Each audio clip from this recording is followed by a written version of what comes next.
So in this video, we're going to be sharing our experiences about Soho Square, snorkeling in the Red Sea, and staying at the Hilton Sharks Bay Resort.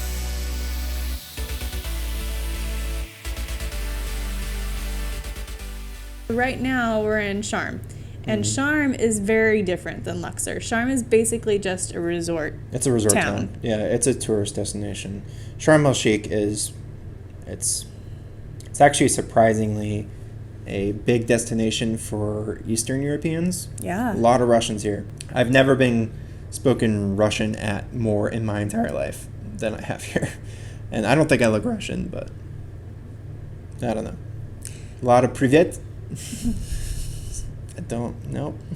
I'm not going to speak that. But so Sharm is totally different. You don't find the donkeys on the road. You don't find the animal feces or carcasses, right? So this is very shiny, and they're very much catering to Europeans, so it is different in that way. It's also way more expensive. It's very expensive. Yeah. Again, I say that relatively. It's more For expensive, Egypt, right? Yeah, for Egypt. I mean, you're still going to find prices cheaper than you would in a high-end European city or a big U.S. city or something like that. Yeah. Yeah. So for example, tonight we had dinner at like a hibachi restaurant, and that was like $12 per person. I mean, it could have been more. We didn't get very much. Right, but those It would prices have been were comparable to U.S. hibachi. Right. So we're staying at the Hilton Sharks Bay Resort, and it is beautiful. It is really beautiful. But it's affordable, where we would not be able to afford something like this in the United States. Yeah, I may be ignorant, but I had never even heard of Sharm El-Sheikh until my Egyptian friend recommended coming here, and it was a fantastic decision, I think. You know, I didn't even think the Red Sea was such a fantastic diving spot, which we are going snorkeling tomorrow, so we will definitely report on that later. But the Hilton has a private beach right on the Red Sea. The beach itself is like nothing. It's very rocky, and they don't let you go very far at all. But even in that tiny 5 feet that they let you walk out into, you could see just tons of really awesome fish. So hopefully it's going to be a pretty good snorkeling experience tomorrow. But from what I've seen on reviews and from what everyone says, the Red Sea is actually one of the best diving spots that a lot of people think in the world. So it'll be cool. Yeah. Now, with all that being said, we said that we wanted to do Egypt because Sadie wouldn't remember as much of it, and we wanted to do things that were more geared toward us. But part of the reason that we did pick this resort is because it is super, super kid-friendly. Because it is super, super kid-friendly, and it has a huge, and I mean huge, kids pool. I mean, it's like a pool complex. Yeah, I mean, they got 5 different pools. The kids pool is 2 different pools combined. They have a little baby lazy river that goes around. Water and slides. A walk-up bar in the kids pool. Playgrounds. I mean, swim-up bar. Yeah. A swim-up bar in the kids pool. Right. She's going to have the time of her life in it. Yeah. So we did want to make sure that, although she won't remember a lot of it, that she had a place where she could have a lot of fun. So that's part of the reason that we stayed here too.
The past couple of days, we finished up our time in Sharm El-Sheikh.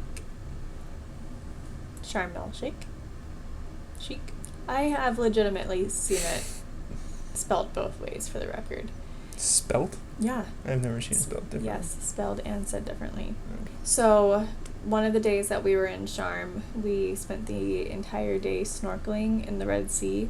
And this was 100% Austin's idea, and I'm forever grateful that he wanted to do this because it was a pretty incredible once-in-a-lifetime experience. So we definitely wanted to go snorkeling here, but we weren't sure exactly if the snorkeling company would be okay with us just bringing our baby along. This is the first time we've ever snorkeled with a baby before, so we never really tried anything. We didn't really know how it worked. We've seen other people like the Bucket List family obviously bring their kids along, but it seems like usually they have like their own boat that they charter, but we didn't want to pay for that kind of expense, so we wanted to use a company, and this one was pretty affordable, but we wanted to make sure that we could, so I made sure that we could bring the baby, and they said it would be no problem. So we really had no idea what to expect. I didn't know what kind of boat it was going to be. I didn't know how many people was going to be with us on the boat. I just had very little idea or concept of what the day was going to be like. So I knew it was going to be a full day trip, so I obviously expected it was going to be an 8-hour trip, which for us I thought was ambitious, but I thought we could do it, and it ended up pretty well, I think. Well, it was especially ambitious because that meant that Sadie would be taking a nap on a boat, which more or less happened, but Yeah. anyways, Sadie did actually really well. At one point when she was tired, she just cried until she fell asleep. That lasted about 10 minutes, so. And she really did enjoy wearing her little tiny baby life jacket and being in the Red Sea. She loved that. So it did make it feel worth it, even though taking a nap in front of, 20 strangers wasn't her favorite thing to do.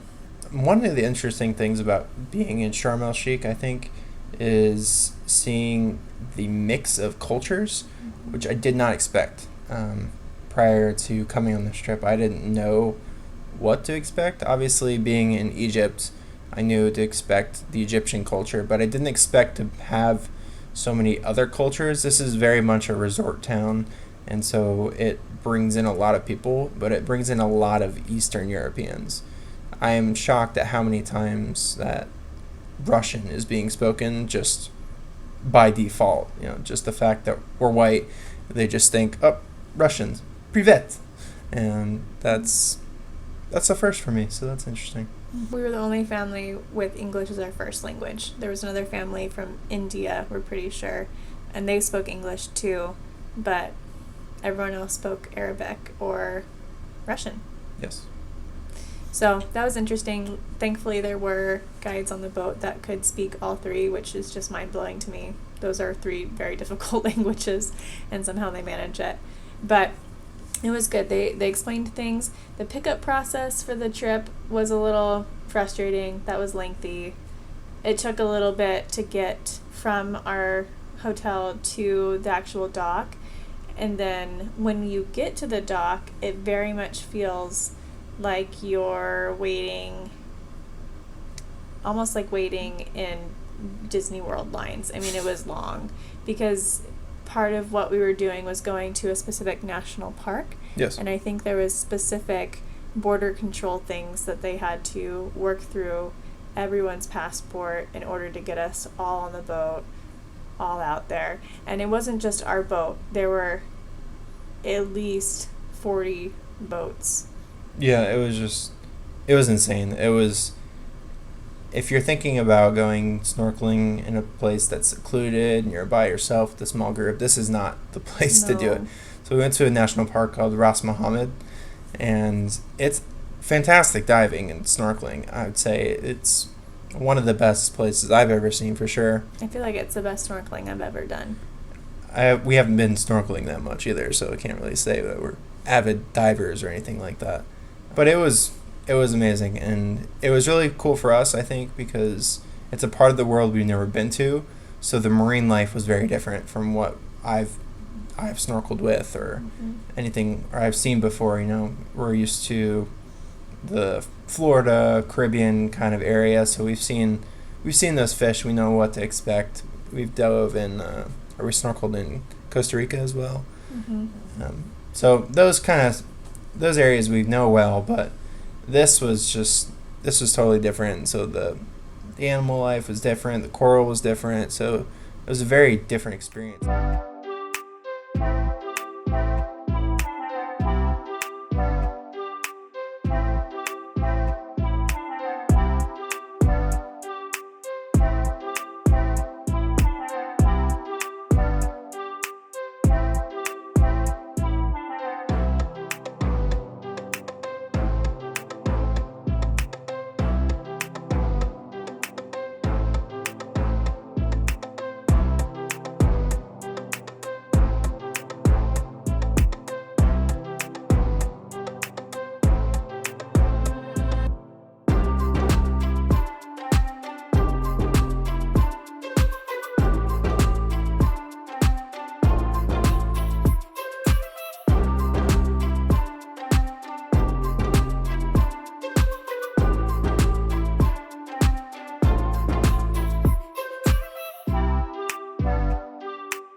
The blues were really cool to me. Like, you could look in one direction and see like 4, 5 different shades of blue just going all the way to the shoreline between the coral reefs below the surface or a sandbar or where it goes really deep. So it was really gorgeous, and I was not expecting that either. Now, if you're wondering how we actually did snorkeling with a toddler, we did not go at the same time. So we took shifts, we traded off. There were 3 stops on the trip, so every stop we would trade off. Austin would snorkel first, I would have Sadie, and then we would switch. And we weren't the only people with kids on the boat either. Mm-hmm. So she was the youngest kid for sure, but other kids who also didn't snorkel would just get off the boat and swim around and look at the fish, and they had goggles or whatever. So you could definitely do the same thing with older kids, which probably even better because they'd be able to enjoy the fish and everything better. So you don't have to snorkel if you're going on these kind of trips. So I thought they were pretty accommodating for those circumstances. Yeah, they definitely were. So I guess, saying that you're going to take a baby snorkeling might sound a little crazy, but it meant a lot to us to have that experience with Sadie, so I'm really grateful that we did it. Yeah, obviously you cut down your snorkel time for sure, but I don't think it detracted from the experience. I think it was still worth it for us to do that, and we could still be in the water if we wanted to. We could just switch. One person would be swimming with Sadie, or one person would be snorkeling. So the snorkeling was really great. They gave us lunch on the boat, which ironically was like the best food that we've had in Egypt all week. Yeah, I think it was the best Egyptian food that we've had in Egypt, which was surprising. Well, because it was just like made by, your average Joe, Yeah, I expected nothing from when I saw that lunch was included, I was like, okay, good, so it's going to be like a sandwich slapped together or something like that, but it was really well done. It was like a full 3-course meal, like 3 or 4 different proteins, and it was really well done. Yeah. So I was impressed with that. So we went snorkeling, we came back at the end of the day, and by that time we were all pretty exhausted, so we just really had dinner and went to bed, but that was a great experience and something we'll remember for the rest of our lives. And then the day before that, actually, when we had gotten to Sharm, because of our whole suitcase debacle, which, by the way, we still don't have our suitcase, although apparently it's in Cairo, where we are now. But Allegedly. Because we didn't have our suitcase that had all of our clothes, including our swimsuits, we needed to buy swimsuits so we could go snorkeling the next day. So we spent the evening in what's called Soho, which is like a little downtownish district. Soho Square, which is like a little downtownish area of Sharm El-Sheikh. Think almost like a Disney Springs. It's small, so it's not like a big city or anything. Disney Springs? It's a shopping center. But it's larger than your average shopping center. I guess. Anyways. It's just a swanky upscale shopping center. Yeah, so it's pretty touristy. It's pretty touristy. It's not, just your middle of nowhere marketplace. But anyways, we went shopping. Everything was tourist prices, but found a swimsuit and had some dinner.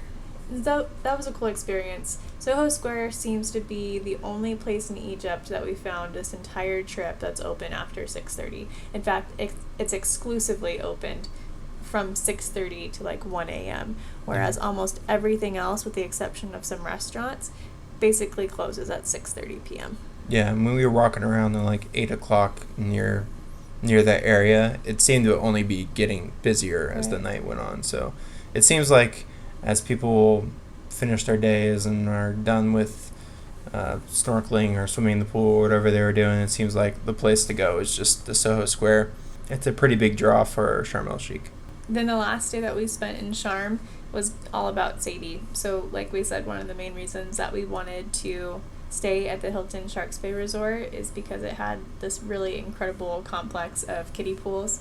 And so the first half of our last day in Sharm, we just spent in the kiddie pool with Sadie, doing whatever she wanted to do. She could do as many laps around the little bridge in Lazy River as she wanted, which we lost track at like 20. And they had some really awesome water slides for kids too. Granted, these water slides are not like baby water slides, but they are for kids. So these slides didn't have a huge line the first time that Austin took Sadie down this slide. Yeah. But then a lot of people saw Austin taking this little tiny baby. Well, she's a toddler. She's not a tiny baby anymore. But a lot of people saw Austin taking this toddler down this slide, and she loved it. And I had the feeling that they saw this little girl do it, and they thought, well, if she can do it, then we can do it. And so everyone just started going down the slide. Yeah, after a couple of times doing the slide, I noticed a significant increase in the line at the slide. I also noticed that there were several little girls at the top crying, not wanting to go down the slide. But their parents were insisting because this other little white girl decided to go down the slide. So to be clear, we did not force Sadie. This was like 100% exactly what she wanted to do, and she was sad when we had to stop. Yeah. So we love our little brave adventure baby, and it was really fun just to see her so happy in the water. So yeah, I think she had fun. I think so too. So one thing that we've really tried to strike a balance with on this trip is making sure that it's not just about us, and we want it to be a good family experience, and make sure that Sadie's having fun and being happy, and she really has been happy, like as long as she gets a nap and she gets food. Yeah, that's probably when she's the happiest. Yes. Right after a nap. And they had a cute little playground that she got to play on at the resort too, and so she enjoyed that. I thought it was a really nice facility. Like the grounds were really well done. It was way busier than I thought it'd be, honestly. Mm-hmm. Like there was a good number of people. I wouldn't say it was over busy by any means, but it's just a huge facility. I mean, there had to have been like maybe 1,000 rooms, you'd say. Oh, sure. Yeah. Probably 1,000 rooms there, and it's massive. I mean, they have a bus that takes people from the back of the complex to the beach, which is on the other side of the complex. Across the street, they have to go to get to the south end of the complex. The other thing that was really nice about the resort is that they did have a doctor there 24/7, which is important in COVID times, especially because we needed to get PCR tests to go back to the United States. So that was really simple. We just basically asked the front desk to set us up with an appointment. We went to go see the doctor, who was not wearing a mask and had a pack of cigarettes on his desk and was watching Friends, the TV show. He just let Sadie watch Friends while we took our tests, which was nice. She was thrilled. So after we only had a half day, our last day in Sharm, because then we had to go to the airport to fly to Cairo. So we did that. That flight was pretty smooth. Yeah, it was actually the smoothest flight we've had on Egypt Air. Mm-hmm. Every other flight on Egypt Air we've had has been delayed or something. I will say we've noticed distinct differences in all three of the Egypt airports that we've flown through. So we've flown through Cairo, Luxor, and Sharm, and they're all a little bit different. So initially, to get into the airport, there's a checkpoint, and there's security at every airport checkpoint.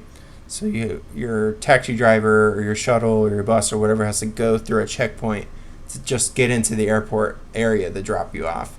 And then after that, there's a person at the door that checks make sure you have the documents that you need, the passport or boarding pass, and then lets you go into the airport. And then there's another security right before you get into the gate section of the airport. But then there's a last security check right before you get to your gate. And that's the most strict security point where you have to take off your shoes. And there's a limit on the amount of liquids you can take. That's like your TSA level security. So there's like 4 levels of security, and there are pretty loose right up until you get to the point of the last one, and that's the hardest. But it's interesting. It's also interesting to note the difference in security at each airport. Sharm El-Sheikh was by far the strictest security-wise, just because the area of Sinai is a particularly turbulent area. A lot of terrorism actually goes on in the area, so Sharm El-Sheikh is kind of like this little haven of security for foreigners and residents to come in. It is very safe, and it feels safe, so I wouldn't say there's an issue for us there. I mean, you wouldn't even notice if you didn't know beforehand. The only thing is you have to fly into Sharm El-Sheikh. The U.S. Embassy strongly recommends that you don't travel in Sinai itself, but specifically calls out that it's okay to travel to Sharm El-Sheikh Via airplane. So you have to go through the airport, which makes sense why that airport has the most security of all the other Egyptian airports that we've seen. So in our next video, we're going to be talking about our final day in Egypt, which is in Cairo, and includes our trip to the pyramids.